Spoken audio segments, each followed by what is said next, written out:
Hotels are supposed to be places of rest, somewhere safe to sleep before moving on with your trip. But for some people, their stay turned into something they'll never forget.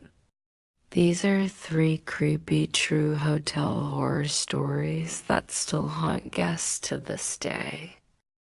I was traveling through a small town in Colorado for work when I booked a night at an old hotel that had been around since the 1920s.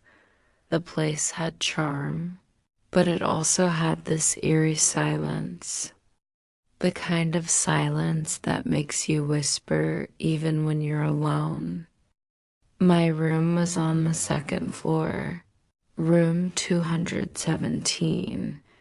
The hallways had this faded red carpet that smelled like dust and cleaning chemicals, and the lights above flickered just enough to make me uneasy. That night, after a long day, I crawled into bed and shut the lights.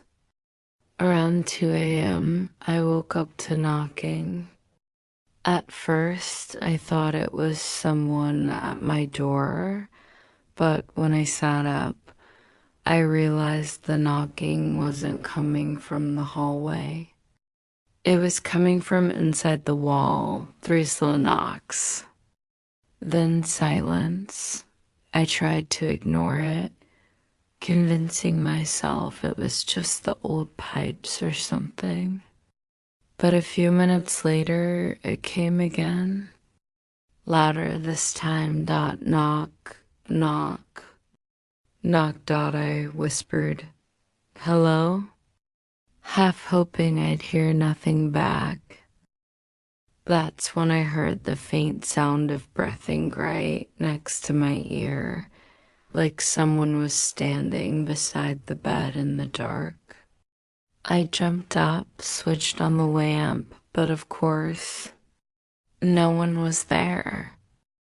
I barely slept the rest of the night. In the morning, I mentioned it to the front desk. The woman there looked uncomfortable and just said, "Room 217 has had complaints before." She didn't say more, and I didn't ask Dot, but to this day, I swear that whatever was knocking in the walls that night, it wasn't just the pipes. Back in 2016, my friend and I drove cross-country and stopped at a mid-range hotel just outside of Nashville. We checked in late around midnight and the place was nearly empty. Our room was on the 4th floor.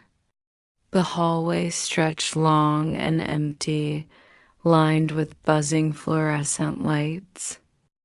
Around 3 a.m., I woke up needing water. I left the room, walked down the hallway toward the ice machine. When I saw her, a woman in a long, pale dress standing about 20 feet ahead of me. Her hair was hanging down over her face and she wasn't moving. Just standing there, I froze, waiting for her to walk past me or say something. But she didn't. She just slowly tilted her head to the side, like she was studying me. My stomach dropped. Something about her felt off. I turned around and went back toward my room as fast as I could without running. But when I got to my door, my key card wouldn't work. I kept trying, panicking, knowing she was still behind me. Finally, my friend heard the noise and opened the door from inside. When I glanced back down the hallway, the woman was gone. In the morning, I asked the front desk if maybe someone else had been wandering the hall at night. The man just stared at me and said, "That floor hasn't been in use for years. We only open it when we're full." I'll never forget how he said it completely serious. To this day, I don't know if he was messing with me or if I really saw something I wasn't supposed to. In the morning, I asked the front desk if maybe someone else had been wandering the hall at night. The man just stared at me and said, "That floor hasn't been in use for years. We only open it when we're full." I'll never forget how he said it completely serious. To this day, I don't know if he was messing with me or if I really saw something I wasn't supposed to. In 2019, I had to stay at a cheap motel in Arizona. I booked the last available room online without checking details. When I arrived, I immediately noticed something strange. My room had no window, just four walls and a heavy door.